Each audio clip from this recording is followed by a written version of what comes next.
So let's we discuss the projectile motion. What is projectile motion? Our today's topic is projectile motion. So projectile motion is a example of two-dimensional motion. Means there will be x plane and also there will be the y plane. Means projectile motion is a two-dimensional motion. So let's discuss the definitions of the projectile motion. Then we will understand it. So I have written here, if a body is thrown obliquely, means if a body is thrown obliquely with an angle greater than 0 degree and less than 90 degree, such that it is simultaneously subjected towards the horizontal component of the velocity with no any acceleration, means horizontal component of the velocity constant with no any acceleration, but vertical component of the velocity changing are variable and possessing acceleration, means constant acceleration g.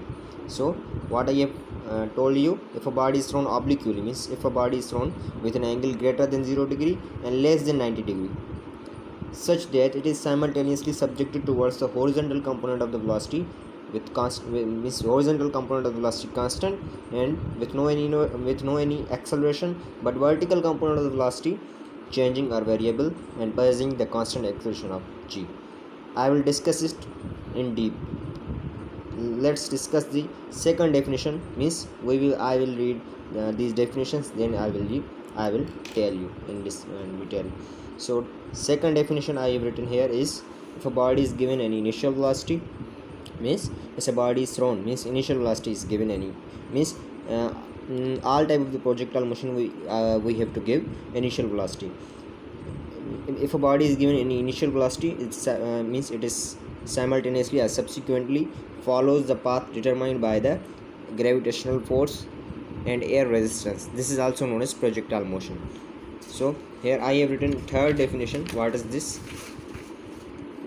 If a body is thrown upward, what?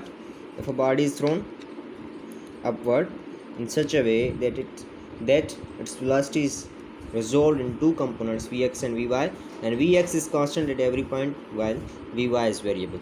So let's discuss this definition one by one.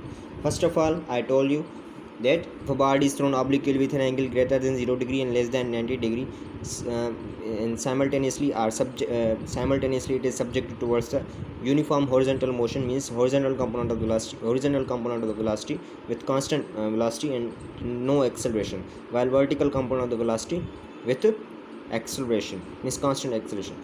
So let's discuss the first definition. I have writing here, this is the first definition. I have already told you. So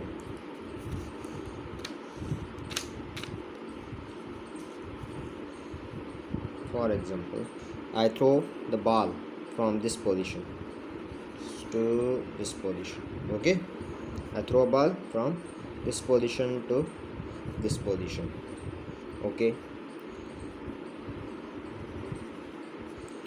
I have given the velocity in this direction. In which direction? This direction. Means I have given the velocity v naught. Okay, then this is v naught, means this is in the two planes. This is like this. This is not upward. This is like this. So this can be resolved in two components, like this and this. Means this velocity can be resolved into two components.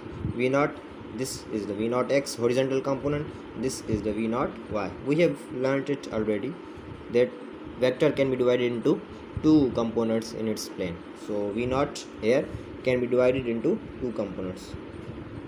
This is v naught x and this is v naught y. This is v naught x, this is v naught y. Okay, means this is the velocity that can be resolved into two components, v naught x and v naught y. Okay, there is a condition of the projectile motion that air resistance must be negligible. What? These will be discussed in the conditions of the projectile motion, but I am telling you here only one condition, that air resistance is taken to be negligible. What? Air resistance must be negligible. Okay, negligible. Air resistance must be negligible. Okay, so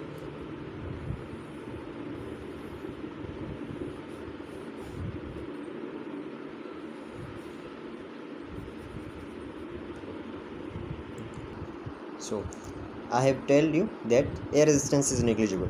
So this is the velocity in upward direction, means this is in the plane v naught x, v naught y. These are the components of the velocity. Okay, I have written here that air resistance is negligible in the projectile motion. So this is the v naught. So there's a gravity, means gravity will be there throughout the motion. The gravity will be constant, and the direction of the gravity will be downward, means gravity will be downward. Okay, means g will be downward. So v naught here, for example, v naught x is 5 meter per second.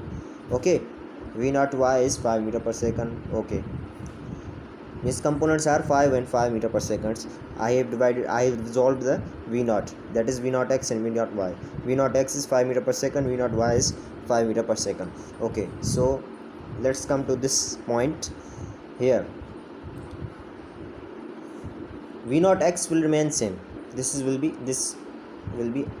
5 meter per second, but v naught y will be reduced. Here this will be 3 meter per second. Why? I have tell you that air resistance is negligible. So in this direction, means in this direction there is no any unbalanced force.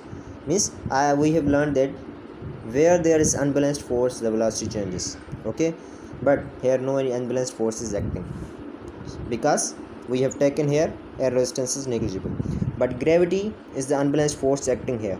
So gravity can never be neglected. So this gravity is in y direction, and this is downward, and y component is upward. So y component will be reduced at each and every point up to the highest point. I have told that y component will be reduced at each and every point up to the highest point, while v naught x will be constant, because there is no any unbalanced force in the x direction. So v naught x will be constant. So here highest point v naught x will be 5 meter per second, but v naught y will be 0. v naught y will be 0, because the gravity is reducing it, and it reduces continuously, and at highest point it becomes 0 when this body is moving downward. So the gravity is acting downward. So v naught y, there is v naught x. V naught x will be constant at each and every point. This is same, but v naught y will be increased when the body moves downward. V naught y will be increased. Here it is 2 meter per second, here it is 5 meter per second. Okay, so what we have noted that x component of the velocity is constant at each and every point in the projectile motion, but y component of the velocity is changing at each and every point. So I have told you the first definition, that if a body is thrown obliquely, means here angle is greater than 0 degree and less than 90 degree. Okay, and if a body is thrown obliquely, it is simultaneously subjected towards the horizontal component of the velocity with constant, means horizontal component of the velocity will be constant. Here we see that it is constant each and every point. So ax means acceleration in the x direction will be 0, because there is no any change in the velocity. Okay, but vertical component of the velocity will changing at each and every point. So here will be acceleration, because velocity is changing, and we have learned that wherever the velocity changes, there is an acceleration. So here in y component there is no any means there is velocity is changing, so there will be acceleration in the y component. Means in y component there will be, means acceleration will be non-zero, there will be acceleration, but in x component acceleration will be 0, because there is no any unbalanced force. Here unbalanced force is acting, which is gravity. So according to first definition, if a body is thrown obliquely, means with angle greater than 0 degree, less than 90 degree, it is simultaneously subjected towards the horizontal component of the velocity constant, no any acceleration, while vertical component of the velocity changing at each and every point with acceleration g. So we have proved the first definition, what it tells. Second definition was, if a body is given an initial velocity in such a way that its path is determined by the gravitational force and air resistance. This is known as, means this is the second definition of the projectile motion. So like this, here body is thrown means body is given any initial velocity v naught, and its path means this parabolic path of the projectile is determined by the gravity and air resistance. Here we are taking the air resistance as negligible, but means its path will be determined by the gravity and air resistance. Here we are taking air resistance as negligible. Third definition is the same as the first one, that if a body is thrown upward in such a way that its velocity is resolved in two components, vx and vy. Vx is constant at each and every point, while vy is variable. So we have noted here. This is like same.